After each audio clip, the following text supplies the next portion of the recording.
Apa kabar hari ini ibu-ibu, bapak-bapak? Alhamdulillah. Sudah tinggal beberapa hari lagi kita akan berpisah dengan Ramadan, Bapak Ibu.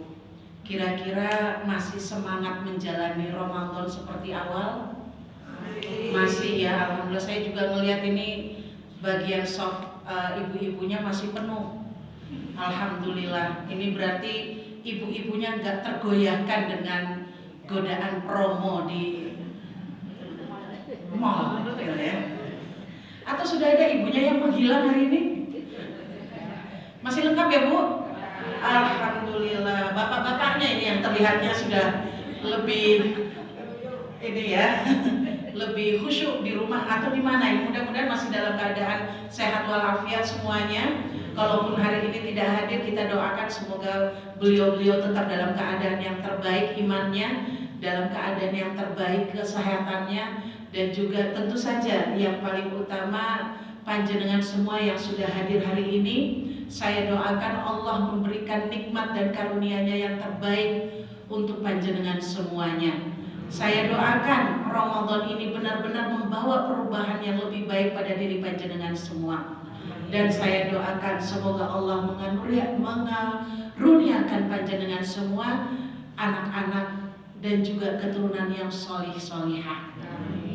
Saya berdoa semoga panjenengan semua nantinya Allah kumpulkan bersama keluarga, bersama saudara-saudara nanti di akhirat di dalam jannahnya.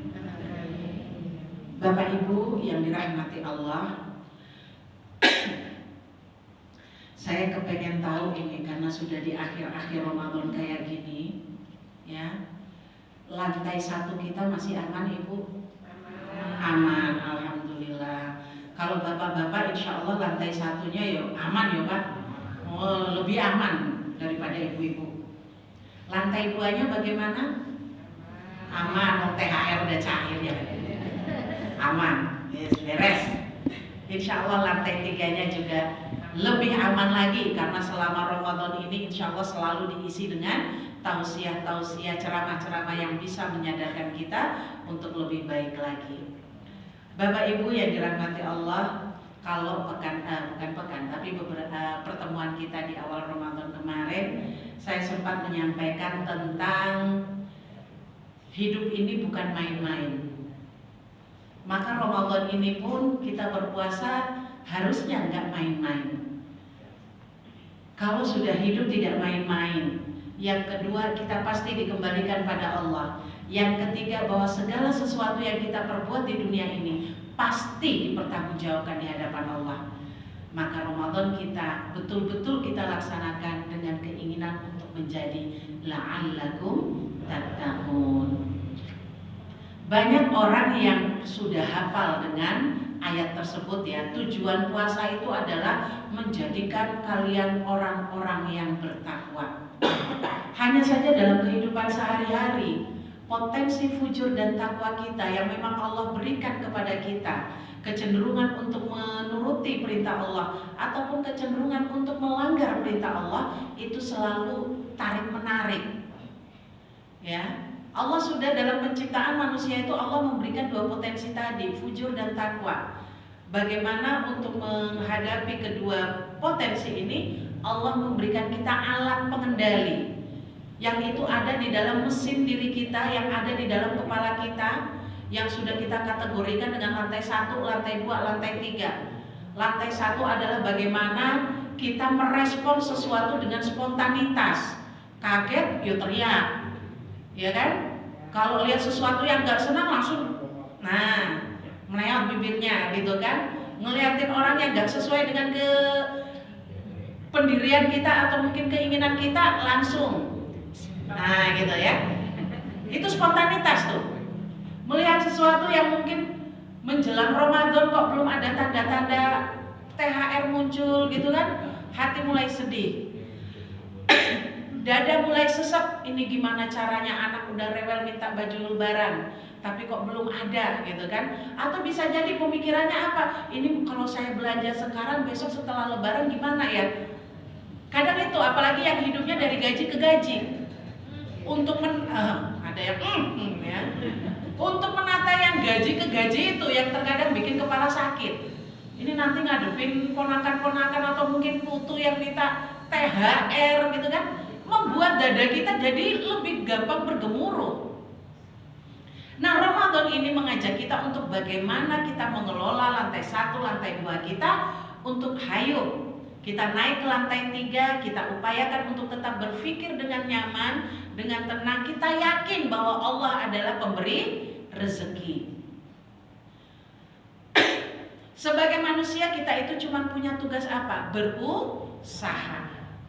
Tapi Allah yang maha memberikan rezeki itu. Maka kita diajari untuk bagaimana kita itu takwa, berserah diri terhadap segala ketentuan Allah. Nah, kemudian saya sempat menyampaikan spill tipis-tipis ceritanya bahwa ada satu rahasia bagaimana untuk kita bisa tetap istiqomah. Kadang itu ya itu tadi, gara-gara adanya potensi fujur dan takwa, ya kadang bisa kalem, kadang ya ngamuk gitu kan. Udah bertekad pokoknya aku pengen jadi orang yang tenang, yang sabar. Tapi begitu dihadapkan dengan kondisi yang semrawut, langsung hilang itu kesabaran. Saya Bapak Ibu kemarin sempat, jadi ini saya cuma mau bilang gini, terkadang yang ngomong justru Allah uji lebih dulu. Makanya kadang ketika mengisi pengajian itu ada rasa was-was, ada rasa takut. Jangan sampai ini nanti kena ke saya. Dan betul Bapak Ibu, selama Ramadan ini fokus saya dalam memberikan pengajian itu adalah tentang bagaimana mengelola potensi fujur dan takwa dengan menggunakan lantai 1, 2, dan 3. Kemarin saya diuji, Bu. Saya memperbaiki jam dinding saya di toko jam. Saya masuk, itu suasana memang rada rame.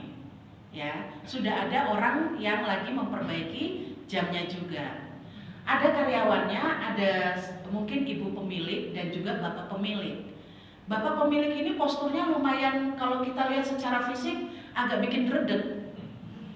Kumisnya tebal gitu ya, badan tinggi besar. Saya tenang, saya masuk di situ karena saya merasa saya mau memperbaiki jam yang lagi dalam masa garansi. Saya masuk, saya nunggu, saya gak ngapa-ngapain, cuma nunggu aja. Akhirnya disapa sama si ibu. Mau ngapain Bu? Oh ini Bu, saya kemarin beli jam, masih masa garansi, tapi kok baru sehari pakai udah mati. Maka saya ganti baterainya gitu. Oh ya sebentar Bu, terus beliau mulai buka. Terus karena tidak menemukan persoalannya, akhirnya beliau berdiri diam, nungguin nih.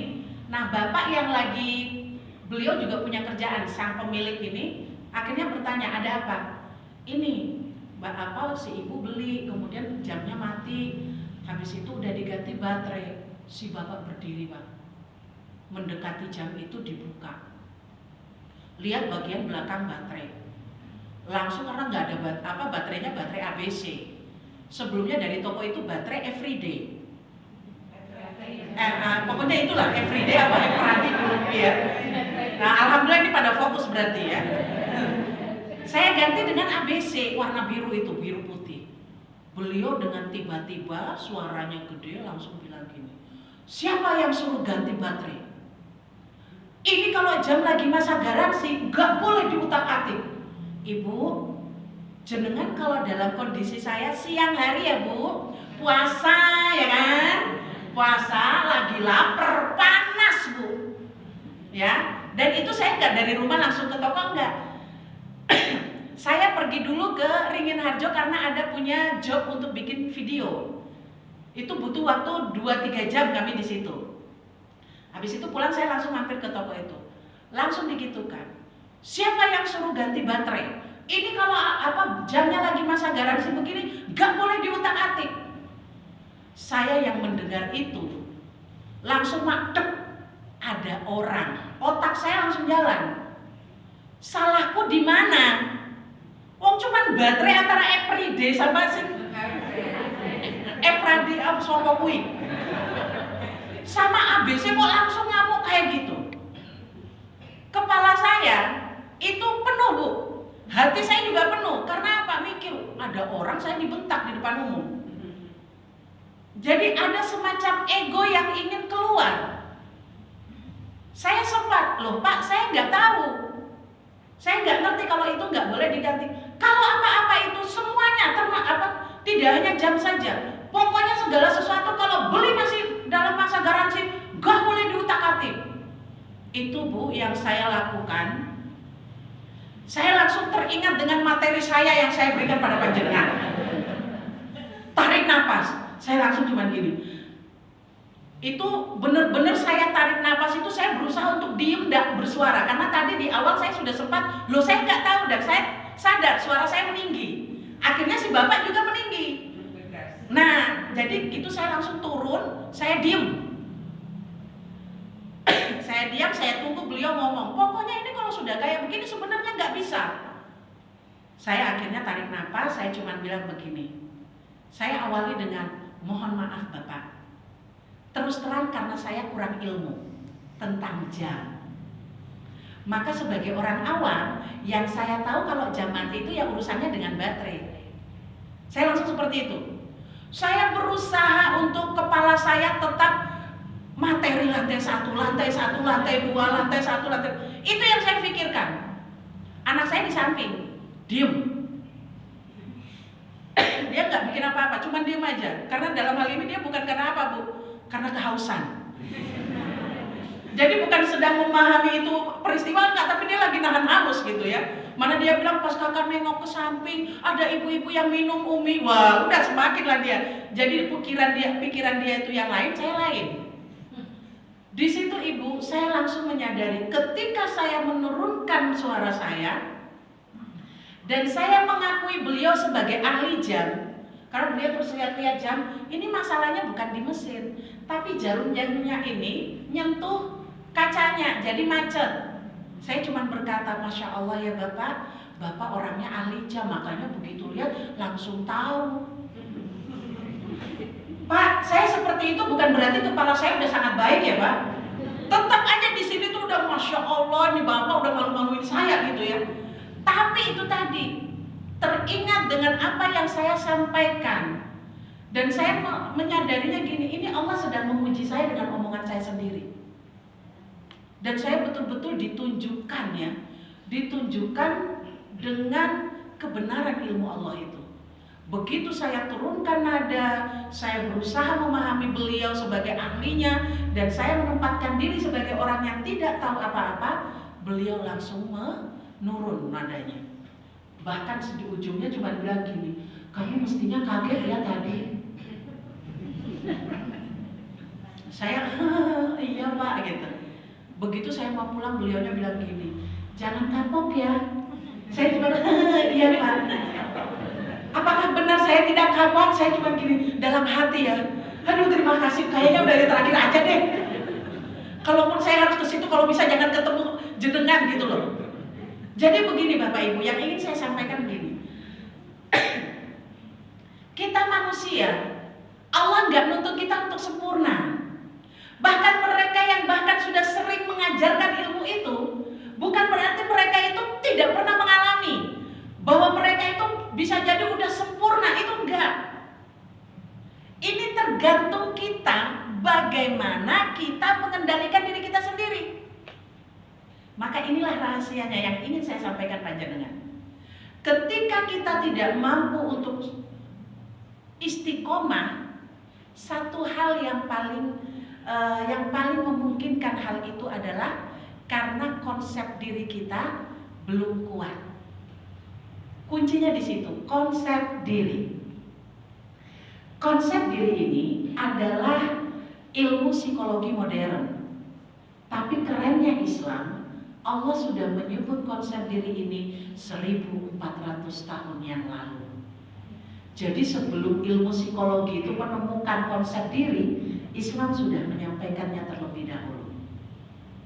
Jadi terkadang kita itu masih mudah untuk meledak, emosian, meskipun ngerti ini lagi puasa, tahu, sadar ini lagi Ramadan. Ramadan itu memperbanyak ibadah, memperbanyak sholat, doa dan segala macam. Ini begitu emosi, ya tetap keluar. Karena konsep dirinya belum kuat. Apa Apa itu konsep diri? Konsep diri adalah bagaimana kita memandang diri kita di hadapan Allah.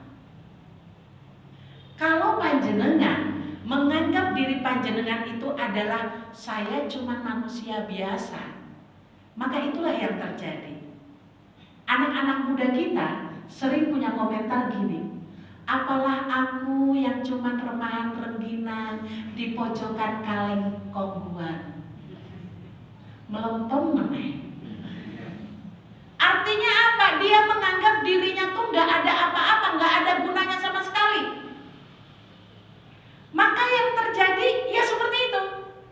Ketika kita menganggap diri kita manusia yang tidak punya apa-apa, gak punya potensi apa-apa, tidak punya kelebihan apa-apa, maka itulah yang terjadi. Dalam Islam kita dilarang melabeli anak, betul ya? Kita gak boleh berkata kasar ke anak. Nakal kamu, makanya kalau diomong itu mbok mireng, apa biyen. Jadi kata-kata itu labeling namanya.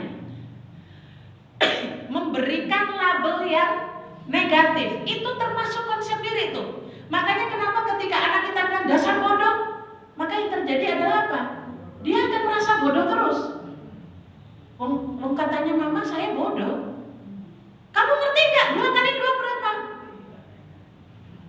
2 kali 2 aja kok nggak ngerti? Ya dasar bodoh, ya itu terjadi. Dasar bodoh. Doa itu termasuk dalam konsep diri itu tadi. Ya Allah, jadikanlah aku sebagai hamba-Mu yang solih. Hamba yang solih itu konsep diri. Terkadang kita berdoa hanya sekadar ngucap. Ketika hanya ngucap itu, kita nggak sadar apa yang kita ucapkan, itu yang membuat kita tidak ada perubahan. Jadi sekadar apa? Ya Allah, berikanlah aku anak yang solih-solihah. Sekadar ngomong, tapi tidak ada upaya untuk memberikan konsep diri yang jelas pada anak-anak. Kita malah masih apa? Dasar bodoh, nakal banget, gak bisa diomongin, ngeyel. Nah, itu yang terjadi. Kita yang membentuk konsep diri anak-anak kita sebagai anak-anak yang apa? Tidak bisa diomongi. Padahal Rasulullah udah jelas-jelas bilang gimana? Kullu mauludin yuladu 'alal fitrah. Setiap anak yang dilahirkan dalam keadaan fitrah. Orang tuanya lah yang membentuk dia menjadi Yahudi, Nasrani, ya. Atau kalau bahasa sekarang, orang tuanya lah yang menjadikan dia bodoh, nakal, raiso dikandani, ngeyelan, itu. Karena kita memberikan konsep diri kepada dia seperti itu. Dan kepada diri kita pun kita bikin seperti itu. Oh, pancen aku koyo ngene kok arek ngopo? Aku memang raiso nek ngelihat sesuatu yang kayak begitu mesti tak omongin langsung. Terserah arek tersinggung po arek apa terserah, sing penting aku wis ngomong. Ini konsep diri. Akhirnya walaupun kita sholat, walaupun ngaji sehari juga 1 juz, 2 juz, tetap aja konsep dirinya adalah aku memang kayak gini. Gitu. Sampai sini bisa dipahami kan? Ya. Jadi selama ini yang jadi persoalan kenapa kita belum mampu untuk istiqomah, karena kita salah mengkonsepkan diri kita, meletakkan konsep diri itu kita masih keliru. Nah sekarang saya beritahukan, panjenengan mesti sangat sering mendengar ayat ini kalau Syawal. Padahal ayat ini terkait dengan konsep diri. Ya. Allah Subhanahu wa taala berfirman dalam Quran surat Ali Imran ayat 133 sampai 135. A'udzu billahi minasyaitonir rajim. Wasari'u ila maghfiratin min rabbikum wa jannatin 'arduha as-samawati wal ardh u'iddat lil muttaqin. Bersegeralah menuju ampunan dari Rabb-Mu dan surga yang luasnya seluas langit dan bumi yang disediakan bagi orang-orang bertakwa. Ini konsep diri untuk kita. Apa konsep dirinya? Orang bertakwa. Orang bertakwa itu yang seperti apa? Yang wasari'u, yang bersegera. Bersegera apa? Berbuat kebaikan. Kenapa Allah menggunakan kata wasari'u, tidak berjalanlah atau berlari enggak, tapi Allah bilang bersegeralah. Allah paham kita ini sering melakukan kesalahan, sering melakukan dosa. Maka ketika kamu melakukan dosa, bersegeralah. Untuk apa? Memperbaiki itu dengan kebaikan. Tutupi kesalahanmu dengan amal solih. Bersegeralah untuk itu. Maka orang-orang bertakwa yang memiliki konsep diri yang sehat, ketika dia melakukan kesalahan, segera dia kembali pada Allah. Jenengan lagi duduk santai, orang lewat, langsung batin, ya Allah kayak gitu. Sadar terusan, astagfirullah. Udah ngomongin orang, ngebatinin orang. Langsung ingat Allah. Kalau orang yang belum punya konsep diri, begitu dia ngeliatin orang kayak gitu, lewat. Astagfirullahaladzim, astagfirullah sih. Astagfirullahaladzim, kok pakai bajunya kayak begitu sih? Kayak nggak tahu mode aja, padahal udah zaman segini. Masih ngerti kok orang. Udah mulai ngajak temen tuh.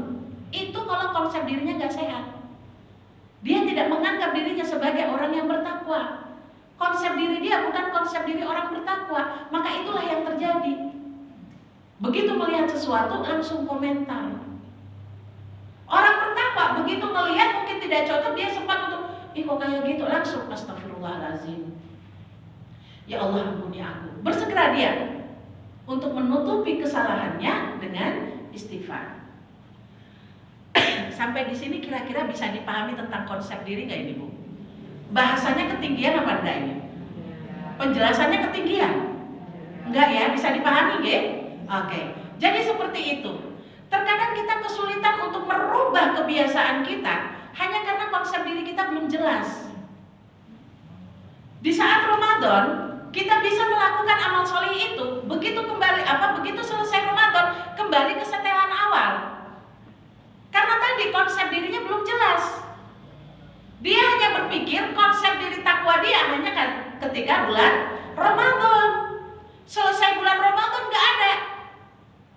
Konsep dirinya kembali ke yang lama. Akhirnya apa? Kembali ngomongin orang, kembali marah-marah kalau ada yang nggak sesuai, belum mampu untuk menahan emosinya, gitu. Bisa dipahami nggak? Oke. Lanjut di ayat berikutnya, Allah berkata, tadi di terakhir itu dikatakan, uiddat lil muttaqin, diperuntukkan bagi orang-orang yang bertakwa. Siapa orang-orang bertakwa itu? Alladzina yunfiquna fis sarra'i wad dharra'i wal kazimina ghaiza wal 'afina 'anil nas. Wallahu yuhibbul muhsinin. Siapa orang-orang takwa itu? Alladzina yunfiquna fis sarra'i wad dharra, yaitu orang-orang yang berinfak di waktu lapang maupun di waktu sempit. Lapang dalam berinfak ataupun sempit dalam berinfak ini itu juga konsepkan kepada kesabaran.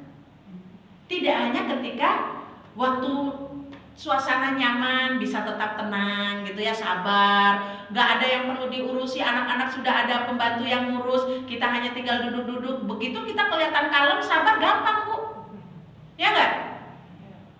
Coba panjenengan kalau mungkin pernah mengikuti yang namanya si Nikita Willy ya, Nikita Willy apa Nikita Sopokwi, yang suaminya itu miliarder, tiap hari dikatakan sebagai ibu yang paling lembut di dunia, karena nggak pernah marah Pak. Tiap hari tuh ngopeni anaknya tuh lembut banget, nggak ada kata-kata bentakan. Yang nyeboi anaknya siapa? Pembantu. Yang mandiin pembantu, yang mau nyiapin makan pembantu, cuci piring pembantu, yang nyapu pembantu, ngepel pembantu. Dia gimana? Ngurus anak toh. Maka di situ untuk bicara masalah kesabaran, insya Allah mudah. Lah jenengan nyapu, ngepel, nyuci, ngantar anak apa segala macam, urus anak, urus bapaknya. Habis itu dituntut untuk sabar.